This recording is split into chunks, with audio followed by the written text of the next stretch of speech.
Bismillah. Assalamu alaikum wa rahmatullahi wa barakatuh. I wanted to share a few thoughts with you all about spirituality, creativity, art, devotional art, and how that impacts and affects all of us, inshallah.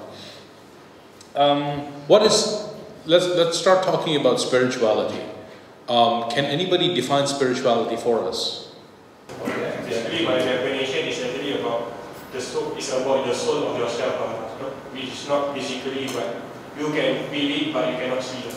You can feel it, but you can't see it. Is there anybody else?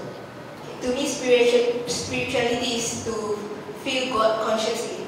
To consciously feel God. To consciously feel God. Within you. Wow. Okay. MashaAllah. That's very nice. Is there anybody else?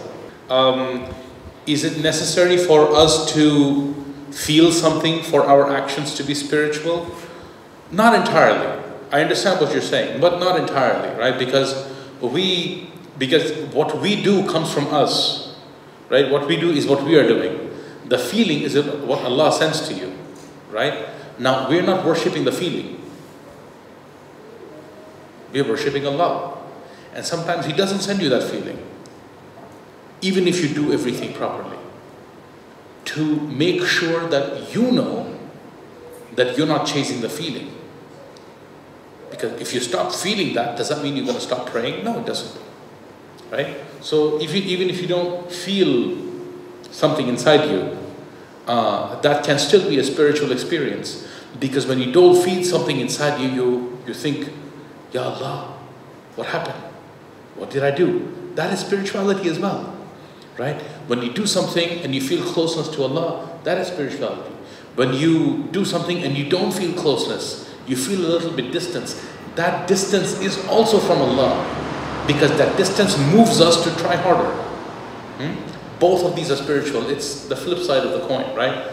Muqallib al-qulub, Allah turns the hearts this way and that way, so that they become closer and closer to Him.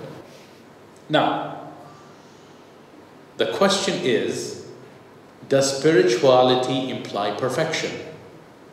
Okay, there's a person who used to live in Baghdad, I think it's Baghdad. And this person was a complete drunkard. He'd spend his day sleeping off his booze, and at night he would go tank up all over again. And then the same cycle would repeat every day. Nobody liked him, everybody hated him. And then one day, he died. And people decided that they don't want anything to do with this person. So nobody washed his body, nobody took him to the graveyard, nobody buried him. His wife was there at home with him, and she had no idea what to do. And so she paid these people to come and pick up his body, to come and wash his body, and pick up his body and take it to the graveyard. So they did.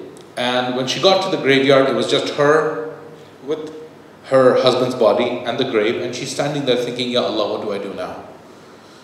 Now, next to the graveyard was a mountain, and there was a wali who would live in the mountain. And everybody in the village knew that there's a wali in the mountain and that he never comes down. This day, the people in the village actually saw this man coming down from the mountain. And they said, what's going on? What? So they started trying to figure out where he's coming down, and by the time they figured out where he's coming, he came down, and everybody found themselves in the graveyard. And the one he comes down, and there's a big throng of people around him now. Like, what is he doing down here? Why did he come down? And then he walked over to the woman and he said, I've been waiting for you. And then he prayed over this man. And then he buried him with his own hands. And then he turned to the woman and he asked her, this is all that I was instructed to do. Yani, these are all, like, I don't know anything about this guy. This is the set of instructions that I received. Why don't you tell me what's going on with him? She said, he was a drunkard. Nobody liked him. Everybody hated him. Nobody wanted anything to do with him. So he said, okay, tell me more. And then she said that this man, he said, like, he asked her, did he do anything good? Anything nice? So she said that this man had taken care of 2 orphans. He had taken taken over looking after 2 orphans, and he would always give them affection, and he would always give them love, and he would always put his hand on their head, make them feel loved. And then he asked, did he do anything else? And then she said, yes. He would come home every night, drunk out of his skull, and he would collapse on the bed.